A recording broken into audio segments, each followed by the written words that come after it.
Hi and welcome to School Shorts with me, Melissa Chan-Green, journalist and mum of two with an interest in helping to lift literacy. Now, if you have messy handwriting, but you feel like it's never really held you back, this episode might be of interest to you. Schools are bringing in handwriting practice every day, and some may wonder, what's the matter with a messy scrawl? In this episode, though, we speak with Helen Walls. She's been involved as one of the lead writers on the curriculum for years 0 to 6, and as the writing teacher, which gives professional development for teachers. She says the key to any country lifting their literacy rate is focusing on handwriting. Well, thank you so much for being with me today, Helen. How important is handwriting? Handwriting is absolutely fundamental to progress with writing and with reading. It's just such a hugely important fundamental skill. Really, there are three key reasons that we must care about handwriting. So the first is that it's essential for writing development because children need to be able to form their letters easily, automatically.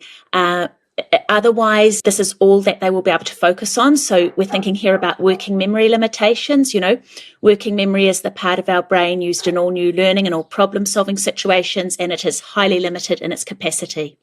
And it's limited for adults. I mean, we can grasp this when we think of, say, if I gave you 7 random numbers to remember, how difficult it would be to hold on to those numbers. So it's very limited for adults, with 7 elements probably being our upper limit, but even more so for children. So for 5-year-olds, think of about 3 elements, and only for a few seconds. Because, I think even if you think about as an adult, okay, there's a few things I've got to get from the shop. You're far more likely to remember what to get from the shop if you've actually gone through that process of writing it down. Well, right? That's true too. So that's another huge reason why we care about handwriting.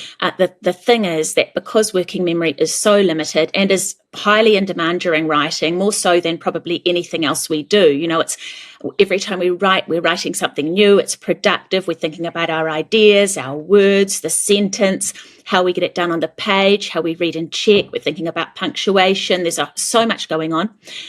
So, if a child is still struggling to form their letters, and perhaps they don't know where to start or which way to go, they don't know which way around the B goes versus the D, working memory will be just fully occupied with the letter formation aspect. So children stay stuck then on this, sort of lower level skill in a way. I mean, I actually think handwriting is very fundamental and very deep, but, that they're going to be so distracted with letter formation that they just simply will not be able to think about all the other important things, like the ideas that they wish to express. So this is why, writing. it's the strongest predictor of writing success for 5-year-olds is being able to handwrite well. It's a stronger predictor even than spelling, amazingly. So it really is, if you want your child to know that they're going to develop well with writing and being able to express themselves, then actually getting handwriting right at the age of 5, yes. You're saying as early as that is crucial. It's crucial. We really want to sort handwriting to a point of ease and automaticity as fast as we can. So lowercase letters are the most important, of course, because we're using them the most. So, it would be a great goal for every new entrant teacher to have, most or all of those lowercase letters formed easily and correctly and automatically after about 6 months. And then suddenly, what we do then is we set children free. They're not worrying about letter formation anymore. It's quite amazing what happens when you solve a handwriting difficulty or when you equip children with those skills early on, what happens on the page. Everything in the writing improves. For parents, I'm just thinking about parents and teachers who might have children for whom it takes a little longer than those first 6 months to master that for various reasons. There are other exceptionalities and learning differences for children. I can think of perhaps potentially ADHD as one that might have an impact in terms of, the emotional regulation around writing. What would you say to them? Because that might be kind of alarming or concerning. Right. I mean, does every child develop at a different rate? Yes, they do. And so what we need to do then is just remember that we've got to take whatever time we need. We can't not do it. So we've just got to take whatever time we need there. And, so a few things here. First of all, we want to be careful not to rush and end up with the child practicing confusions. So we want to have a solid start. So, I'm saying about 6 months to get those those lowercase formations learned, but it might take longer, and it's better if we take longer and we have a solid start than if we rush and we end up with the child perhaps starting the D with the stick first or something, because we really don't want those incorrect starting points. It's going to slow them down later on with their writing.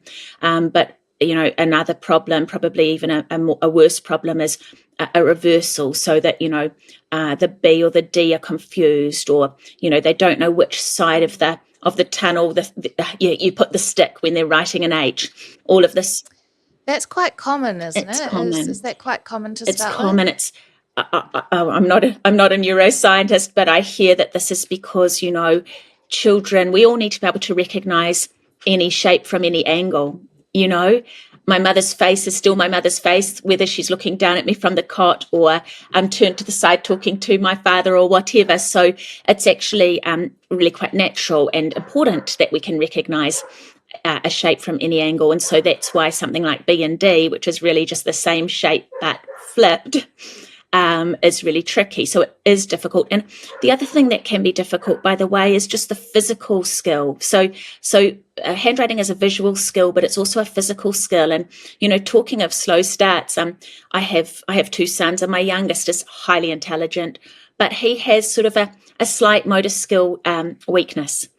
Buttons are difficult and things like that. So he's 10 now, and he still needs handwriting practice. And many students do. I mean, really, all students should receive handwriting practice all the way up through primary school, just to build stamina. Some will be quite competent and their handwriting will be looking gorgeous and mature and so on, but we're going to keep on practicing for stamina's sake. The mantra is that handwriting is to writing what phonics is to reading. That's how important it is. If we don't teach it, children will not get past first base. And some children who haven't received appropriate instruction in the first year or two stay stuck in that handwriting cage for 3 or 4 years.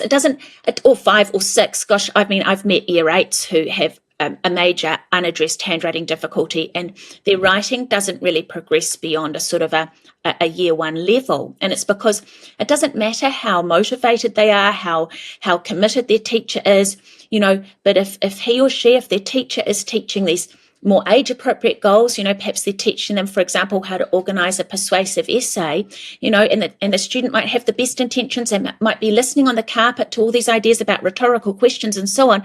But when they go to their table to practice their writing, they're just back to the lower level worries of how to form letters. So they're incapable of practicing those other things. So this disguises intelligence. You look at the writing on the page and you think, I don't have very good ideas. They're not very motivated.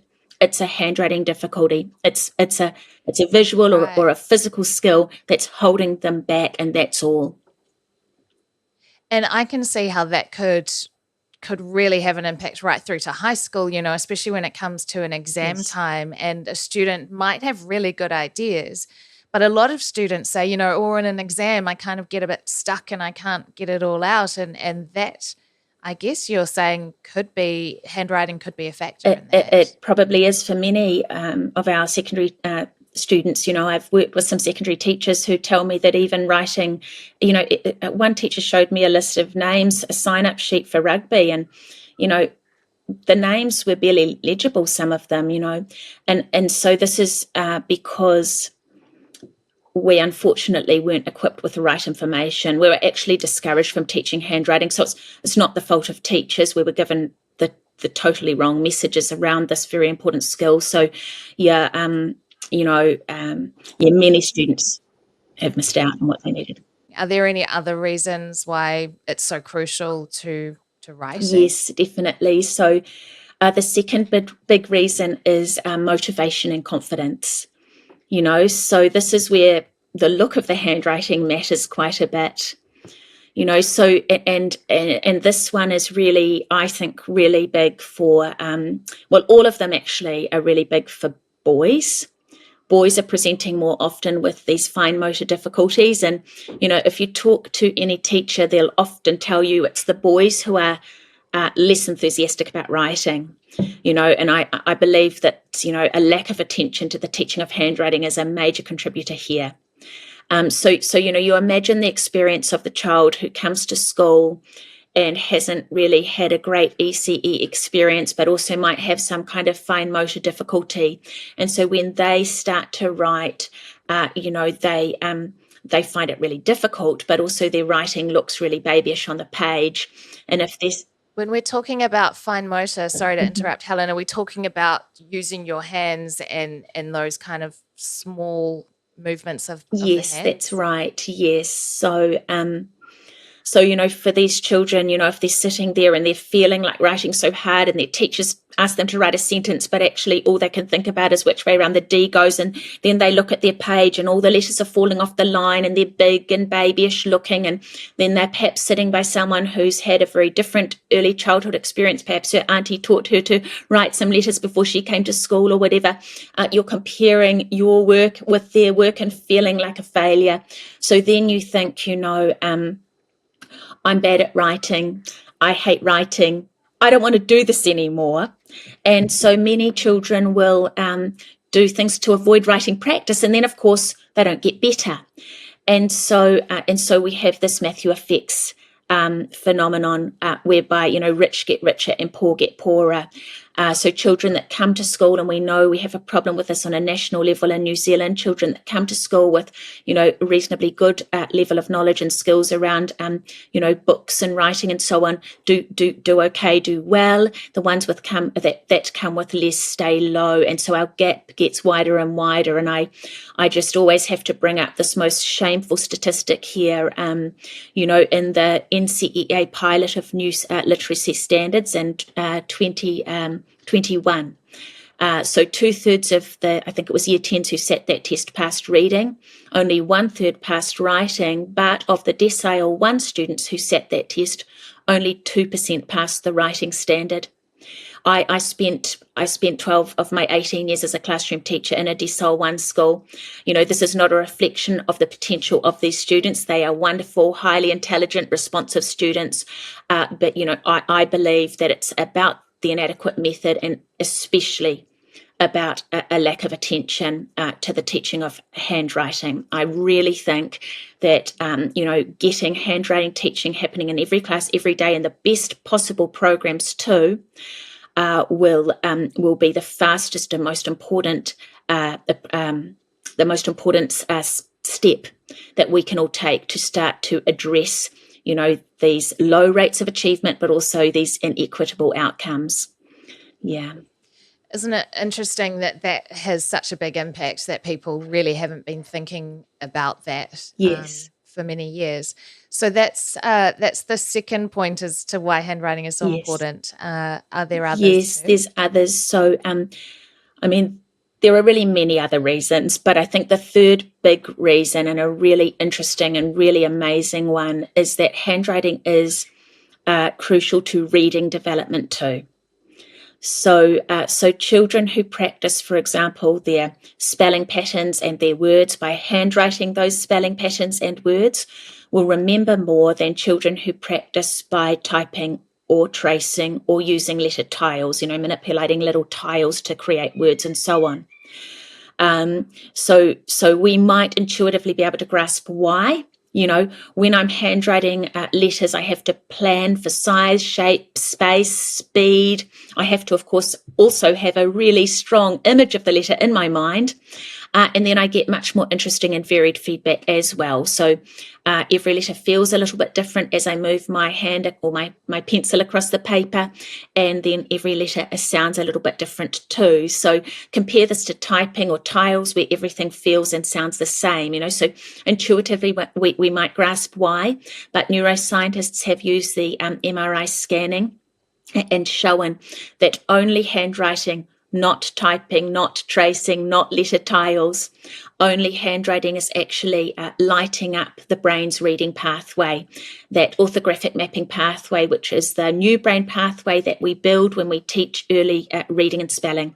And it's the pathway that links the sounds to the print. It's the sound input area of our brain linking to the visual input area, so that children learn, for example, to associate the sound with the letter S that we see on the page. So handwriting is activating and strengthening this pathway.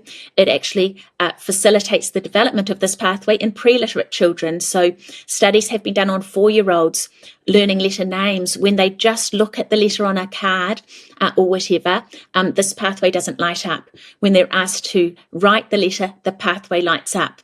And when they're asked to write the letter too, they remember more. So it's a combination of intervention studies and also MRI scanning that's showing us the why here, or the... How do you do that? How do you help with that as a parent? Because a lot of people would say, oh, 4 is too young to try and get them to sit down and actually do some writing. So what are some of those kind of preschool or foundational skills that you could work with toddlers and preschoolers around thinking about letter formation? Yeah, I think they often are too young for any kind of formal instruction in how to form an A or whatever, and I wouldn't want parents to be rushing into that. So I think really it's just important that we have our children moving as much as possible. The big movements are going to support handwriting too, because all the big movements that they're doing when they throw balls or run or climb trees are going to help with their sense of direction. It's going to help with balance. It's going to help with strength. All of these things are essential. And then as well, some fine motor stuff, just anything that engages this, the hand and these fingers, cutting and pasting.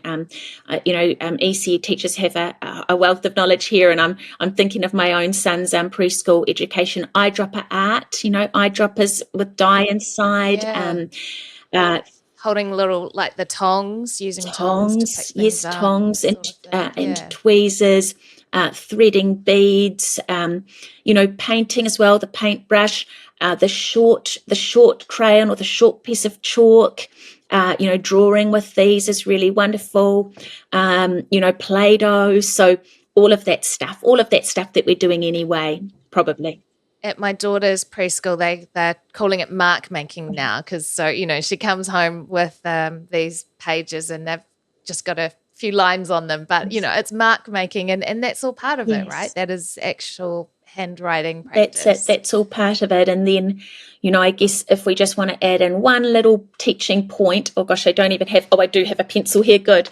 It would just be that when they do pick up the pencil or the pen, we gently show them that this is the best way to hold it, so that it's not like that, If we start formal instruction, if the child's ready, they want to learn, we wouldn't want to hold them back, would we? So then the really key thing is that we show them where to start the letter and which way to go. We don't want them just copying letters like a picture, like a set of shapes.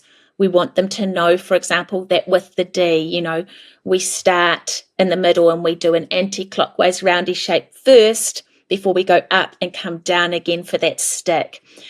So it's sort of like, if we are going to start on really showing them how to form letters, we do want to do it the right way, because, the problem that often happens, another one is that for some reason children come to school and they've learnt to write in capital letters, but that's not what we really need, So it's sort of like, if we're going to start it, we need to do it right. What impact do you think this daily handwriting practice, which is now going to be in the curriculum in New Zealand in any case, what impact do you think that is going to have on our students? It's going to be huge. It's going to be absolutely huge. I was involved in the writing of the curriculum, actually, and obviously we always have to make compromises, but my one goal, really, my one biggest, most important goal, and the thing I'm most thrilled about, is that we now have really strong and clear objectives across all the first years of primary school, all of the first 6 years for handwriting. If there was nothing else I were to do in my entire career, it would be to have that in the curriculum. It's just absolutely huge. It's going to be transformational for writing achievement. And it's also going to be transformational for reading achievement. And, I even wonder, if we could really care about handwriting really deeply in New Zealand, I think we might see a bigger change in our data than some other countries that have also adopted science of reading and science of writing approaches. I think that getting the handwriting programs to be the best possible quality programs in all our classrooms every single day.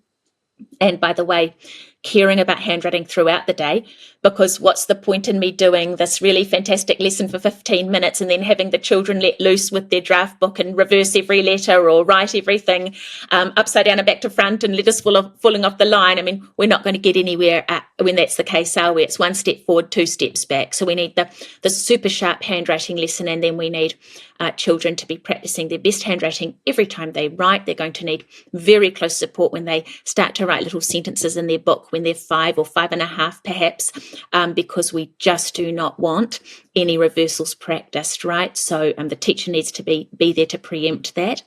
But yeah, I think it's just going to be absolutely huge. In terms of why that writing is so important, I mean, I think about my own, the impacts that it's had for me. And, writing has been my career. It's opened pathways for journalism and telling people's stories. But there are other people who have wonderful business minds and minds for science and that sort of thing. And I guess that expression of ideas is such an important skill for so many industries. Yeah. And that's the impact it has in the long run. Right? Look, I mean, writing is just hugely important for people in so many different ways. And I mean, it's always receiving less attention than reading. Everywhere in every country, the resource and the energy always goes in research and in teaching. It goes to reading more so than writing, and we've missed a trick, because actually, if we teach writing well, reading will benefit. But if we teach reading well, writing doesn't necessarily benefit from that in the same way. So if we get our writing programs right, the rest will almost follow. It's not quite that simple, but for example, spelling words, and especially when we spell them by hand, is the best way to teach decoding. Children remember more when they spell those words than when they just look. Okay, I mean, think about the spelling process. I have to listen to or analyze all of the sounds in a word, then think, which letter or letters will I use to record that sound? Then I form those letters on the page using handwriting, which is the glue that helps to integrate that new knowledge into long-term memory. Then I visually check the word anyway. Does it look right?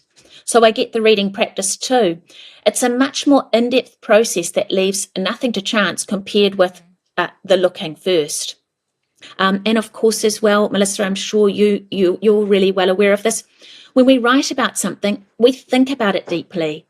It's at the end of writing that university essay that we feel really confident in our knowledge, but also the way or our opinion of a topic, right? It's the writing process that got us there. So I think writing is thinking, and it's just so powerful. And I would love for children to be writing throughout the day at primary school. Like, obviously writing needs to be taught in its own dedicated time, especially while they're still learning, the foundational skills of writing. But, if we can add a little bit of writing into our science lessons, writing up the results of an experiment, for example, that's going to enhance our learning in science. If we write about what we read, that's going to enhance our reading comprehension, and so on. So yeah, it's hugely important. I really like that. Writing is thinking. Yeah. That's is really good to remember. Do you have any tips, anything that you would say to parents who would like to support with what's going on in terms of handwriting in classroom, or who might have a child who's having some challenges? What are your tips and what parents could be doing? Great. Yes, sure. So I think one thing I would say, and this goes back to the preschool advice as well, is that a very wonderful tool for getting letter formation, or at least getting the fine motor skills developed, is a blackboard. So little blackboards are actually the very best tool for practicing letter formation. Every new entrant class should have a set of blackboards, because the resistance. Why, sorry to interrupt, why blackboards and not a whiteboard? So a blackboard has a resistant surface, and that is good for the motor memory. Sorry about the dogs. The motor memory, strength, and also pressure problems. So some children press too hard because they want more feedback, but the blackboard will give them that feedback. And the ones who press too light, of course, they're going to have to press a little bit heavier to get a mark at all. So blackboards can solve lots of those sort of physical things. Also, the short piece of chalk is impossible to hold incorrectly, so it's a great way to teach grip. So parents might think about having a blackboard at home, whether it's just for drawing or whether they want to practice some letter shapes as well, if they feel confident to do that. But I wouldn't want to be putting this on parents really too much. The thing that I think parents should really be doing is just to be supportive of the teachers, but also keeping them accountable. So going into the new entrant room and asking about what's happening with handwriting. It needs to happen every day. It needs to happen every day in every class, by the way, especially in our low decile schools, because we've got higher rates of absenteeism in those schools. So, if you're only coming to school 4 days a week or 3 days a week, you better hope that handwriting is being taught on every single one of those days. So coming in and just finding out about that handwriting program. Is it being taught every day? You also, and this is, I guess, advice for teachers, it's not the fault of teachers if they don't know any of this yet. We were not well prepared. In fact, we were actively discouraged from teaching handwriting for many years.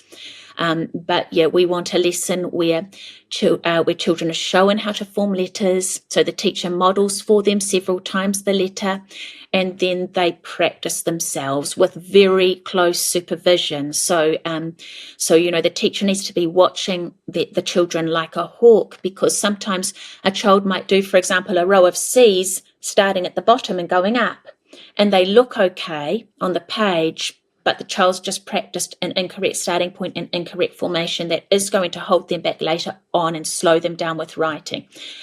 So that is basically what needs to happen in every class. The other thing that needs to happen is the really close support of 5-year-olds while they write. We don't want them going off by themselves to do independent writing until we're very confident that they will always be starting those letters in the right place. Otherwise, we risk sending them off into year 2 with letter reversals or letters starting in the wrong place. And I guess one more thing, Melissa, that I'd say to parents is that, it's really a really good thing to give your child's teacher license to focus on the handwriting. So we mustn't be in a panic.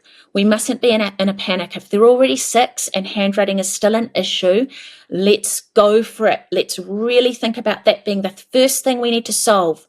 Because if we try and push and have them, doing something sophisticated like using a simile in their writing, or, writing a story that's got a setting and characters and a problem, and we can still have wonderful tasks, by the way, but the focus of the explicit teaching really should be on these foundational skills. The handwriting is a huge one until that skill is sorted. So not be in a rush and just trust, because, once the handwriting is in place, lots of other things will happen very fast. It's really quite amazing. I mean, I've just seen, writing samples sometimes 10 weeks apart, and it looks like a totally different child has produced them. And it's because the teacher solved the handwriting difficulty. And I've seen this in year 4. I've seen 8-year-olds who can't form any letters correctly, and their writing just looks like it's totally unreadable. It's just not really even the same code. And 10 weeks of teaching, and they're writing in sentences that are entirely readable, that are meaningful, that are grammatical. They've got lovely spaces between words. They've got capital letters and full stops used correctly. The whole of their writing is transformed. I've seen this in year 5 and 6. I've seen children who struggle to get a simple idea on the page, writing, very, very simple little ideas about what their name is and what they like to eat. Suddenly, two terms later, writing a little narrative about being stuck on a boat, lost at sea, and a shark's chasing them, and no one knows where they are, and so on. With, the handwriting's there, but the spelling's improved, the layout generally has improved, the sentences. So let's not be in a rush, and also let's not bypass the handwriting and jump onto those screens. Finally, we have listeners from all over the world, but mostly at the moment in New Zealand. But those who are around the world might also be interested in what we're trying to do with our handwriting challenge. Thank you, Melissa. Thank you so much for asking. Yes, so the Great New Zealand Handwriting Challenge. So this is an initiative that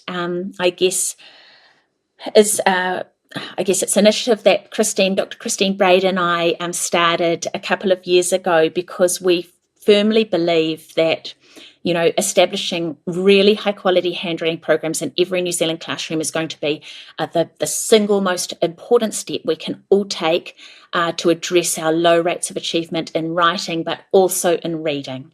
Okay, and it's the step that's got the biggest payoff. It's the biggest bang for buck. Oh, and I have to mention, our challenge is supported by the Tui Trust, the wonderful Tui Trust. So they pay for our website, and they've paid for some other marketing things. And Stadliter, I don't never know how to pronounce them either. But they're helping us too. And our new goal is to make New Zealand famous for having the best handwriting programs in the world. And so as a part of this, which is entirely possible, we can do this, and I would so love for there to be some good news stories about our education system out there in the next few years. It might take a while, mightn't it? But wouldn't it be wonderful if people were looking to New Zealand to learn more about how to teach handwriting? And wouldn't it be interesting too if, when we looked at a change in data, when we adopt a science of reading approach, New Zealand achieved a bigger change than some of the other jurisdictions. I would really hope that could happen if we really focused on handwriting and put it on the throne. So as a part of this big goal, we're going to have a mini challenge every year. So teachers, if you're listening, please enter the challenge. This mini challenge is going to be about basically selecting a student who's most improved in your class over 20 weeks of teaching or longer. We don't really mind. It's not going to be super formal and high stakes, but, basically photographing their handwriting, at an early stage in the year, and then towards the end of term 3, so that in the term 3 holidays, you can upload those 2 samples to a shared drive. Anonymous students, but we'll judge then a most improved and select a most improved junior, middle and senior student, and then that student will receive a $100 koha to use to host a class party in term 4. So maybe they get pizzas for their class or something like that. But I really like this idea because I feel like it's going to be really exciting to see what can be achieved over a short time of teaching every day. And what I would hope is that every year that we run this mini challenge, we'll have more entries and we'll have even more incredible results and transformations in those handwriting books. Wonderful. And where can people go if they want to get more information or how to enter? Thank you. So we have a Facebook group called the Great New Zealand Handwriting Challenge. Helen Walls, we have lots more that we can talk about in future around writing, but I really appreciate you giving the time today to talk about handwriting, which of course is really foundational and crucial to that later writing skill. So thank you so much for your time. Thank you, Melissa, and thank you so much for sharing the knowledge too. Thanks so much for tuning in today. If that topic was helpful for you and you'd like to hear more, please do like and subscribe. It sends me that feedback. School Shorts is all about supporting busy parents who want their children to thrive. Follow on social at School Shorts NZ for fun ideas, helpful resources, and exclusive giveaways.